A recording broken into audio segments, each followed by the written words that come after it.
हमारे साथ कांग्रेस के प्रदेश अध्यक्ष अजय राय जी हैं।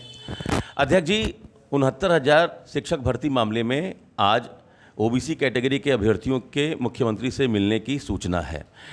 हाईकोर्ट ने कहा नई लिस्ट जारी करिए, लेकिन अभी तक लिस्ट जारी नहीं हुआ। ओबीसी कैटेगरी के जो चयनित अभ्यर्थी हैं वो लगातार मंत्रियों के घर का घेराव कर रहे हैं, लेकिन लिस्ट जारी नहीं हो रही है। कांग्रेस का क्या स्टैंड है इस पर? नहीं, कांग्रेस का स्टैंड क्लियर है कि जो माननीय उच्च न्यायालय का आदेश है उसका अनुपालन करें और उसमें सबका समायोजन करें।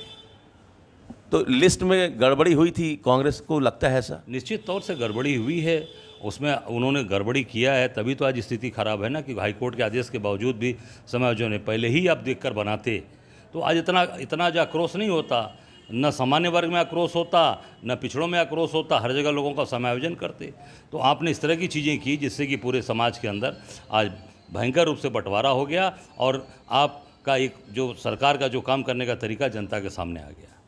ये मंगेश यादव इनकाउंटर केस में समाजवादी पार्टी लगातार योगी सरकार पर हमलावर है कि कास्ट देखकर, रिलीजन देखकर सरकार जो है वो कार्रवाई कर रही है। कांग्रेस का इस पर क्या स्टैंड है? नहीं, निश्चित तौर से इस पे न्यायिक जांच हो, हाईकोर्ट के सिटिंग जस्टिस की जांच कराई है। तो आप समाजवादी पार्टी के साथ खड़े हैं इस मामले में? मैं कह रहा हूँ ना भाई, न्यायिक जांच करा दें, सब दूध का दूध पानी का पानी हो जाएगा। माननीय उच्च न्यायालय के सिटिंग न्यायाधीश से उसकी जांच करा दी जाए, सामने आ जाएगी। वो तो निष्पक्ष रूप से जांच होगी ना वो तो किसी सरकार के अधीन तो है नहीं।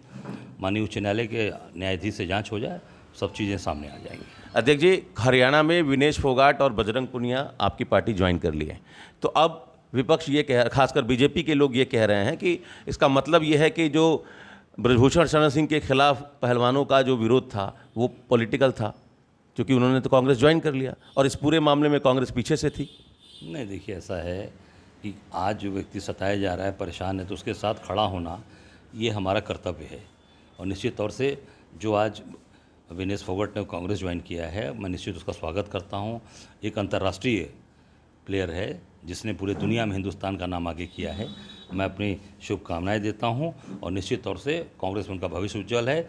भारतीय जनता पार्टी खिलाड़ियों का हमेशा दमन करती है, खास करके महिलाओं का शोषण करती है, परेशान करती है, उनको पिटवाती है और उनको फिर कोर्ट जब वो जाते हैं आगे काम अपने ओलंपिक्स में जाते हैं, वहाँ पर भी इनके साथ पार्शियलिटी की जाती है। एक आखिरी सवाल सर, समाजवादी पार्टी ने क्लियर कर दिया है कि हरियाणा में सपा चुनाव नहीं लड़ेगी। अखिलेश यादव ने कहा है कि जहां भी बीजेपी के खिलाफ जो भी मजबूती से लड़ रहा उसको वहीं लड़ना चाहिए। उपचुनाव को लेकर चूंकि कांग्रेस पर ये लगातार आरोप लगता रहा कि जहां कांग्रेस कमज़ोर है वहां भी सीटें मांग रही है कांग्रेस, तो क्या हरियाणा की तरह उपचुनाव में भी कांग्रेस बड़ा दिल दिखाएगी? नहीं, निश्चित तौर से हम तो बड़े दिल से लोकसभा में भी साथ थे और विधानसभा में भी साथ रहेंगे। हमारी तरफ से तो कभी आज तक छोटे दिल की बात ही नहीं हुई। हम लोगों ने तो कभी, हमारे नेता ने नहीं कहा।